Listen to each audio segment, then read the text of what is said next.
Don't call me crazy because I sleep with mouth tape on. If you've heard about mouth taping, or maybe not at all, you might think it's some crazy new health hack, but it's actually based on a lot of science. In this episode, I'm gonna quickly summarize the science behind it, why mouth breathing is so dangerous, and the benefits of mouth taping. And I promise the benefits are not small at all.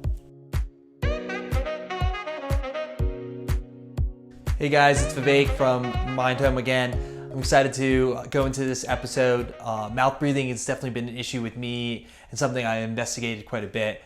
And mouth taping has definitely been a huge benefit in my life. So I'm excited to dive into this issue again with you guys. So if you think about it, just to start from the basics, when was the last time you learned how to sleep or how to breathe?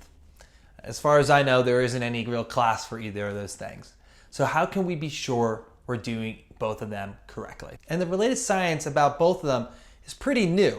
So while we've been breathing and sleeping since we were born, it's not clear if we were doing it correctly. That said, if you're a bedtime mouth breather, you're not alone. It's estimated that around 70% of Americans breathe with their mouths open while sleeping. So what about you? Do you breathe with your mouth open? Let me know in the comments below. I'd love to hear.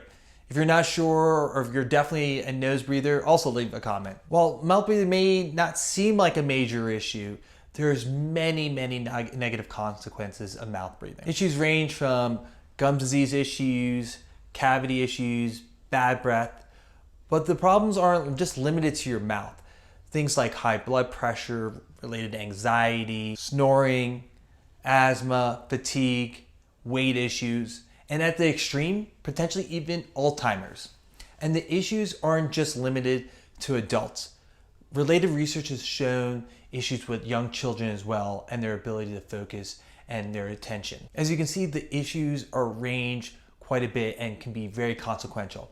That's why for me, mouth breathing is one of the most dangerous and underappreciated issues that Americans and people around the world are facing. And if you want to dig into the science and the research of this topic, I'm going to leave the links to like a bunch of the research that I went into and I was looking into when I was learning about this topic in the description below. So definitely check that out. So mouth breathing leads to all these issues. Okay, but how did we get here? Like, were humans always designed like this imperfectly as mouth breathers, or was there some sort of change that occurred? Well, evolution is an amazing thing. Humans have been designed over billions of years. So no, we were not originally mouth breathers. But to be clear, mouth breathing seems to have become an issue for humans in the last 300 years. And when you look at old skulls of humans, their teeth and jaws and face were perfectly designed. But around 300 years ago, with industrialization, many changes have occurred that have caused negative effects on our jaw and our air passages. And researchers have been able to prove this with hard data. When looking at archaeological records, it's a hard word to pronounce, we've seen our skulls actually decrease in size. Hard to believe, but actually true. Even the famous scientist Charles Darwin had seen this occur during his period of time. In his book, The Descent of Man, he talks about how the jaw and facial structures were decreasing in size. He assumed that it was related to the foods that we're eating that were causing this problem. And modern researchers agree. They believe that the softer foods that we're eating, decrease in breastfeeding, environmental issues, including air pollution and indoor circular air, has caused our jaws to change over time. These changes in our jaw structure have caused us to more comfortably breathe through our mouth instead of through our nose, which is how we were designed to do. And this is why there has been this increase in mouth breathing, both during the day and especially at night when we're unconsciously breathing. So is there a solution to this? Is there anything we can do to fix this problem? Well, that brings us back to mouth taping. For me, I got interested in this topic through a podcast that I listen to pretty regularly called The Broken Brain Podcast with Dr. Mark Bahena as the guest on one episode. And he talked about the issues related to mouth breathing and how mouth taping was a simple, easy fix that we could try out. While at first I thought mouth taping sounded totally crazy, I knew I was a mouth breather. And so when Dr. Mark Bahena mentioned this as a solution, I thought, why not give it a shot? And while I tried to sleep properly, I always had sleep issues and other physical health issues that were causing problems in my life. So I thought this was definitely something worth investigating. So I went to Amazon, ordered some mouth tape, and a couple days later, it arrived in my house. When I got it, I wasn't sure if I could actually breathe through my nose. I was so accustomed to breathing through my mouth and thought that was normal. I wasn't sure.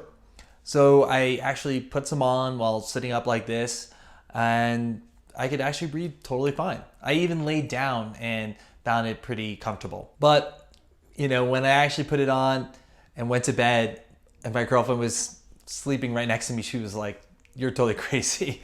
Our normal bed routine is, you know, turn off the lights, give each other a kiss.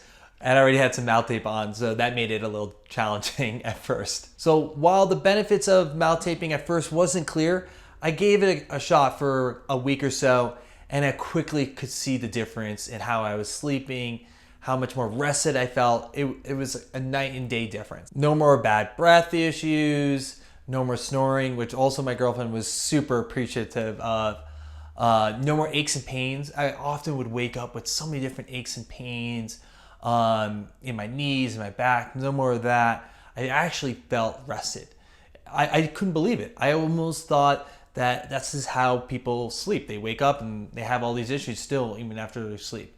But after using mouth taping for a couple weeks, I was convinced no more this was going to be my issue. I actually created a video about my experience after 100 days, which you should be able to find right over here. So while mouth breathing may seem totally innocent on the surface, it's actually much more dangerous than we really appreciate. And mouth taping presents a very simple, easy solution to this problem. And there's research on the benefits of mouth taping currently being done. And while the results are still not out, Stanford is doing a major study on this.